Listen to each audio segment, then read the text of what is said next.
Bishot Merav Rabotai, ce shiur que je vais faire aujourd'hui, c'est le Nishmat Pierre Youssef Ben Aziza Alouche, que son âme reste en paix, Be'ezat Hashem. Je me suis posé une question sur la paracha Kitissa. Comment les Bnei Israël ont fait le veau d'or? C'est une question que je me suis posée. Avec tous les miracles qu'ils ont vus, ils ont fait le veau d'or, c'est une chose inadmissible, une chose qu'on n'arrive pas à comprendre. Alors, je suis arrivé à une conclusion. Comment on peut voir les miracles en Égypte, la traversée de la mer, Pharaon qui s'incline devant Hachem, et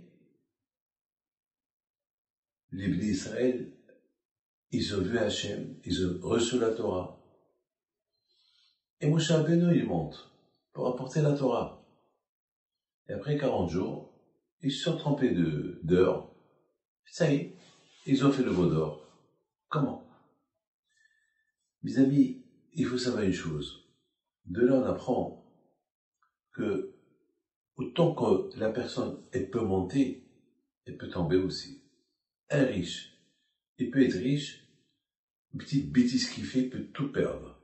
Moi, je connais quelqu'un que malheureusement, son ordinateur, il a acheté dans la bourse, il a fait une bêtise, une erreur, l'erreur de sa vie, il a tout perdu, tout perdu, tout perdu, tout perdu, tout perdu. Le pauvre, ça me fait de la peine pour lui. Donc, le plus important, c'est de savoir ce que tu fais. Tu fais bien attention.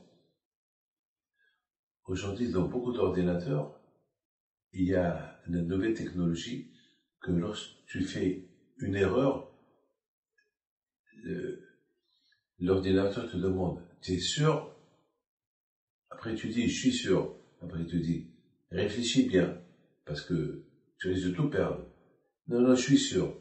Et tu fais un clic, et il te dit, tu as tout perdu. Alors, il faut faire attention. Le plus important, c'est de savoir monter et de ne pas tomber. Comme on dit, comme une échelle. Mon petit-fils, il m'a dit, Aviel, il m'a dit, lorsque quelqu'un monte dans l'échelle, il sait qu'il monte, il sait qu'il ne faut pas tomber. Parce que s'il fait une erreur, il tombe, il se casse la tête. Il se casse la tête. Donc il sait qu'il faut monter. Voilà, c'est quelque chose à ne pas oublier. Lorsqu'on monte, il faut qu'on monte, il ne faut pas qu'on tombe. Et si on tombe, que Dieu préserve. C'est pour ça qu'il faut bien s'accrocher. On dit, même dans la Torah, il faut savoir s'accrocher et ne pas tomber. Si tu tombes, tu vas te faire un bobo. Il y a des hauts et des bas. C'est écrit sur Yaakov Abinu qu'il est arrivé à une échelle, mais il a vu des anges qui montent et qui descendent. Moi, j'ai réfléchi, et l'échelle était par terre, et la tête de l'échelle, elle arrivait jusqu'au ciel. Et les malachim qui montent et qui descendent. Et j'ai réfléchi, j'ai expliqué, j'ai dit que l'échelle, elle représente la vie de toute l'homme, depuis sa naissance jusqu'à la fin. Au départ, il est en bas, et après 120 ans, il monte là-haut. Mais il faut savoir que, dans la vie, il y a des montées et des descentes. Parfois, tu as des bons moments, parfois tu as des mauvais moments, parfois le Sahara est très fort, et tu fais des bêtises. Mais après, le plus important, c'est de savoir monter et monter et monter. C'est comme l'avion. Vous savez, l'avion, lorsque l'avion il sort de sa porte, vous savez, et il vole pas tout de suite, il chauffe un peu les moteurs, il voit que tout va bien, et après il décolle. Au départ, il décolle doucement, après il va plus vite, après il monte doucement, jusqu'à qu'il arrive à être stable. Et lorsqu'il descend, pour atterrir, il descend pas d'un seul coup, il atterrit doucement, jusqu'à qu'il atterrit bien complètement, il rentre à la porte. C'est ça la vie. C'est comme ça la vie doit être. Savoir ça va conduire ta vie. Comment monter, comment sortir de ton problème, comment échapper les trous d'air qu'il y a dans la vie, comment éviter de ne pas se cogner contre un mur. Et c'est des problèmes. Mais le plus important, c'est faire attention à la vie. Quand je nous a donné la Torah pour faire attention. Alors, ça veut dire que c'est ça la vie. Et je pense, mes amis, dans la vie de la personne, il faut toujours faire attention à ne pas se tromper, à ne pas s'écraser. Il ne faut pas savoir que décoller et après tu t'écrases. Non, il faut savoir vivre ta vie. Moi, j'apprends à vivre ma vie de l'avion. C'est ça, mes amis. Alors maintenant,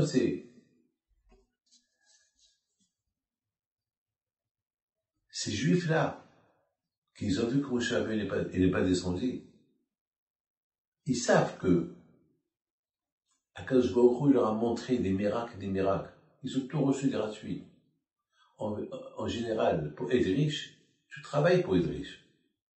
Une fois que tu es devenu riche, tu sais comment gérer ton argent. Mais quelqu'un qui a gagné au loto, il n'a pas travaillé pour être riche. De la même façon qu'il a gagné, il peut perdre. Donc, les Juifs qui étaient dans le désert, après qu'ils ont reçu la Torah, tout ce qu'ils ont vu, ils étaient que des esclaves, ils n'avaient rien du tout. Ils sont devenus comme Rabbi Shimon bar Yochai en quelques semaines. C'était des cadeaux que le bon Dieu leur a donnés. Donc il fallait qu'ils fassent attention. Donc c'est la raison pour laquelle Moshe Rabbeinu leur a laissé Aaron et Hur, pour qu'ils fassent attention avec eux, pour qu'eux aussi ils l'écoutent. Mais eux, ils n'ont pas voulu l'écouter. Et maintenant, après 40 jours, ils voulaient devenir autonomes. Attends, mais moi, David Pinto, j'ai 70 ans, je ne suis pas autonome. J'ai toujours besoin de m'accrocher à des tzadikim. Parce que ça arrive fort. Et eux, ils ont cru, ça y est. Et ils veulent être autonomes, ils veulent maintenant gérer leur vie. Eux-mêmes. Ils n'ont plus besoin ni de Moshe, ni de personne. C'est une révolution. On dirait qu'ils ont profité que Moshe n'est pas là pour devenir ce qu'ils veulent, pour vivre dans toute liberté totale. Ils veulent être gérés par un veau d'or. C'est de la folie, ça. On voyait Aaron qui est vivant, demandez-lui, qui remplace son frère. Non, ils ont voulu devenir autonomes, seuls. Mes amis, lorsqu'on reçoit quelque chose de gratuit, on peut la perdre gratuite. Alors il faut faire attention. Lorsqu'on reçoit quelque chose de gratuit, il faut bien savoir gérer. Il faut demander comment gérer. Parce que toi, tu n'as pas l'habitude de gérer ce loto que tu as gagné. Ce spirituel que tu as gagné, tu peux le gérer tout seul. Alors, c'est pour ça, Moshe Rabbeinu leur a laissé Aaron et Hur pour les gérer. Et eux, ils ont voulu en profiter de ce qu'ils ont pour se faire gérer eux-mêmes et imposer leurs lois. Il dit le Nassim Evologine, la faute des Juifs qu'ils ont fait le veau d'or, c'est parce qu'ils ont forcé Aaron à les écouter. Parce que Moshe Rabbeinu, il leur a laissé Aaron pour qu'eux, ils écoutent Aaron. C'est pas que Aaron, ils vont obliger Aaron, si tu fais pas ce qu'on te dit, on te tue. Comme qu'on a tué Yaakov. On ne peut pas. Bien sûr, si quelqu'un m'oblige, beaucoup de fois ça arrive que les jeunes viennent chez moi pour me demander conseil. Et après, ils essaient et je leur dis ce que je pense, et eux, ils essaient que je rentre dans leur jeu, et je fais ce qu'eux ils veulent. Alors je leur dis, écoutez, si vous voulez que je fasse ce que vous voulez, alors faites, pourquoi vous êtes venus chez moi? Vous êtes venus chez moi pour que je vous dise ce que je pense. Je vous donne pardon. Beaucoup de fois, il y a des gens, ils essaient par tous les moyens de me convaincre à faire ce qu'ils veulent. Alors, si ils vont me convaincre à faire ce qu'ils veulent, alors pourquoi ils sont venus chez moi? Le Sahara, il a voulu les faire écraser. C'est donc. C'était à eux de ne pas se faire écraser. C'est la raison. C'est ça la force du Satan. La force du Satan, c'est de faire tromper l'homme, de le faire sortir de la vérité. Aujourd'hui, Au Hachem, on a la Torah.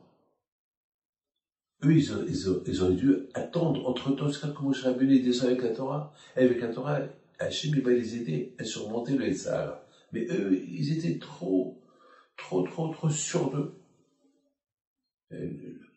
Ils savent qu'ils n'ont pas encore la Torah. Ils ne sont pas encore assez forts. Parce que tout ce qu'ils ont, ils l'ont reçu cadeau. Tout ce qu'ils ont vu, c'est du cadeau. Pour être Rabbi Shimon Bar Yochai, c'est une vie à travailler pour être comme Rabbi Shimon Bar Yochai. Eux, ils étaient déjà comme Rabbi Shimon Bar Yochai. Ils ont tout reçu gratuit. Alors, mettons, parce qu'ils sont devenus, ils étaient comme des anges. Alors, ils ont voulu maintenant dire, Aaron, toi, tu nous écoutes. Mais Aaron, il leur dit, non, il faut m'écouter. Non, si tu nous écoutes pas, toi, tu. Donc, il a eu peur, il leur a fait le veau d'or. Il dit le Natsib Mevologine.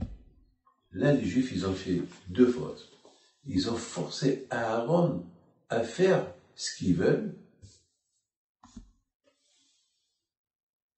Une fois qu'ils ont forcé Aaron à faire ce qu'ils veulent, alors là,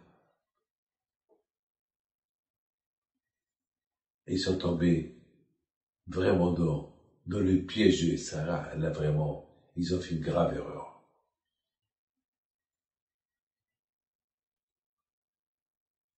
Hachem, ils les accusent pas parce qu'ils ont fait le veau d'or. Mais ils les accusent. Pourquoi vous avez forcé Aaron, vous l'avez menacé de le tuer pour qu'il fasse ce que vous voulez. Là, ça a été au-delà de ce qu'on pouvait imaginer. Les amis, on est aujourd'hui dans une génération que malheureusement, on sait que ça c'est péché de le faire. On sait que ça c'est péché de le faire. Et on le fait. Pourquoi? Parce qu'on n'étudie pas la Torah. Parce qu'on étudie la Torah, bien sûr qu'on ne va pas le faire. Moi, David Pinto, sachant que ce que je vais faire comme mal, c'est péché, je vais tout faire pour ne pas le faire.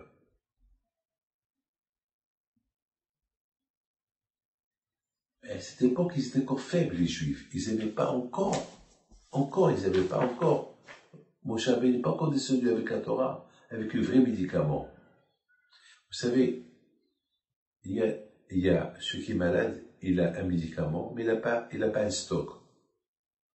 Entre-temps, on va lui acheter un stock de médicaments pour qu'il a pendant toute sa vie.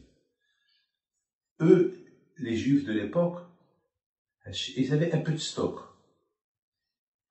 pour combattre le Sahara. Mais tout le vrai stock, il fallait qu'ils attendent jusqu'à ce que Moshe Rabbeinu descend avec le stock des médicaments, avec le stock de la Torah. Et eux, ils n'ont pas attendu. Ils ont fauté. Mais Ezrat Hashem, qu'Akadosh Baruch Hu il fasse, qu'on écoute maintenant qu'on a la Torah. C'est écrit dans la paracha de cette semaine, Vaïka Hashem et Moshe. C'est beau, hein? Hashem, il a appelé Moshe. C'est pas écrit, et Hashem, il a parlé avec Moshe. Hashem, il a appelé Moshe. On sait que les Juifs, on compare les Juifs à Moshe Rabbeinu.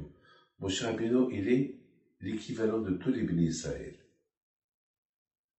Moshe, tu prends Moshe dans la balance, tu prends tous les Juifs dans notre balance, Moshe, c'est l'équivalent. Et automatiquement, les Juifs aussi sont l'équivalent de Moshe Rabbeinu. Et c'est la raison pourquoi Moshe Rabbeinu a Shalom. Le fait qu'il a reçu la Torah, Torah Tzibalano Moshe, Moracha. Moshe, il a mis tous les Israël à son équivalence, en leur donnant la Torah. Et lorsque Hachem, il appelle Moshe, Maïka Hachem et Moshe dans la partie d'aujourd'hui, alors comme si Hachem, il appelle tous les Israël, avec Moshe. Et c'est pour ça, dans le mot Vaikra, il y a le Aleph qui est petit. Pourquoi l'Aleph est petit? Parce que moi, je rappelle, il a dit à Hachem, je veux pas que tu m'appelles à moi seul. Moi, je fais rien du tout. Si tu m'appelles, je veux que tu appelles à travers moi, tous les Juifs, ils sont appelés. Ça veut dire que, beaucoup de fois, ça arrive qu'il y a quelqu'un qui ne comprend pas. Il y a beaucoup des fois dans la Torah, on ne comprend pas quelque chose dans la Torah. Il suffit un Juif qui la comprend, alors, Hachem, il va faire que tous les Juifs maintenant vont comprendre cette Torah que ce Juif, il a compris tout seul. Exactement, c'est ça, Moshe Rabbeinu. il a voulu montrer, Moshe Rabbeinu, que moi je suis petit. Moi je veux pas qu'Hachem il m'appelle qu'à moi seul. Alors en m'appelant à moi, comme s'il appelait tous les juifs. Chaque juif, il a une part de cet appel que Hachem il a appelé Moshe Rabbeinu. Moshe Rabbeinu, au départ, il voulait pas écrire Aleph. Il voulait écrire que, comme ça, il dit Baal Torib. Il voulait écrire que Hachem, d'une façon hasard, il a appelé Moshe. Et Hachem, il a dit à Moshe Rabbeinu, non, c'est pas un hasard que je t'appelle. Non, toi tu es Moshe. Alors, Moshe Rabbeinu, il était obligé d'ajouter le Aleph dans Vaïkra. Mais, le secret, il est, comme Moshe Rabbeinu, alayhi shalom, il voulait pas que Hachem, il appelle que pour lui. Moshe, il voulait que son appel à lui soit pour tous les pays d'Israël. Alors maintenant, on comprend très bien que chaque mitzvah qu'on fait, il y a une partie avec Moshe Rabbeinu. C'est grâce à Moshe Rabbeinu qu'on a fait cette mitzvah. Dans chaque mitzvah, qu'on fait, il y a un Kadosh Baruch Hu dedans. Voilà mes amis. Donc maintenant, on comprend très bien comment décoller, comment atterrir, que Hachem vous protège et vous donne. Sachez que chaque mitzvah que vous faites, c'est comme si c'est Hachem qui vous dit, allez, David, lève-toi, fais cette mitzvah. Allez, David, fais-toi, lève-toi, fais cette mitzvah. Toute mitzvah qu'on fait, comme si c'est Hachem qui nous le dit. Et lorsqu'on fait une avera, eh ben, c'est comme Hachem il te dit, et David, je t'ai pas dit de faire cette avera. Et David, je t'ai dit de faire ça et pas ça. Que le bon Dieu vous protège, Amen, Karatzon.